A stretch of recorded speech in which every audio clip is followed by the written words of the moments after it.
I remember my first time.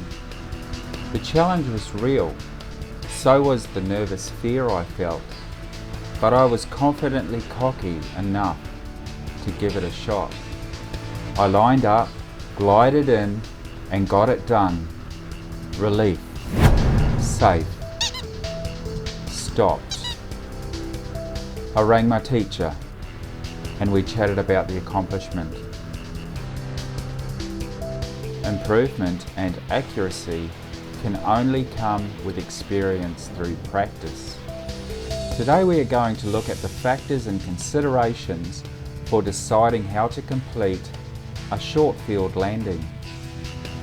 There is a saying I heard while learning to fly: we don't know what we don't know.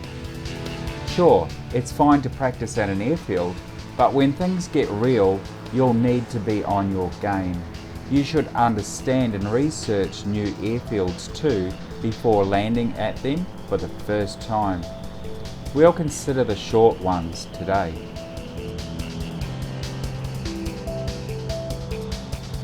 I recently tested and showed upon landing that I could stop within 130 meters, but that's with no obstacles on approach and an ideal environment with great conditions. My first short field landing was a 220 meter runway over power lines. Watch this one. This is the airfield I learnt to fly from and to. And that's probably why I've developed some short field landing skills. Of course, initially my instructor was there to help me out.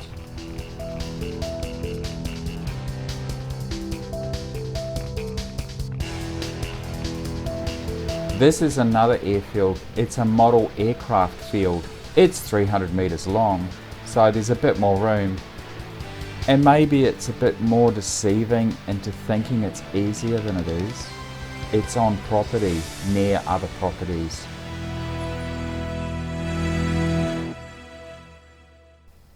Hangaroo, great place to visit. It's 400 meters of runway. It sounds easy. It sounds like there's plenty of runway. However, the big 30-meter gum trees at each end and the uncertain conditions of turbulence and heat and everything can make this one a little bit tricky too, and it's not for the faint-hearted.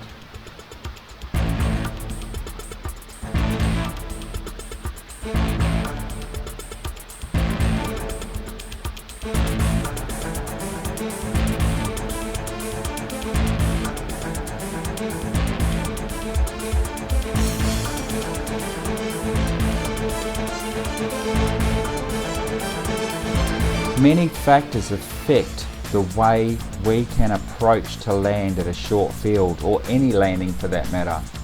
There's wind, turbulence, aircraft weight and stall speed, density, altitude. What is the surface made of? Is it wet? What is the slope of the airfield? Are there obstacles on the approach? And is it legal?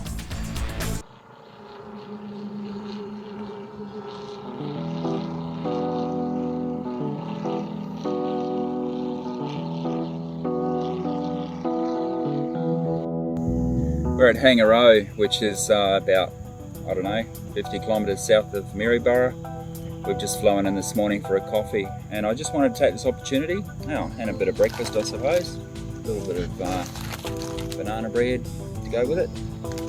Take this opportunity to thank my coffee supporters on YouTube, and couldn't do this without you, and it's just great to know that there's people out there supporting what we're doing. Travelling around, flying around and showing you what goes on in aviation. And thanks for watching, and we'll catch up soon and more stories to come.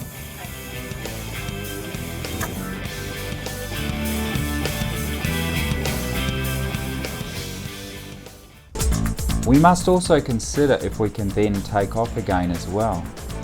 Considering these things will help you decide if landing is a realistic option. After all, landing is optional, but will become an eventuality.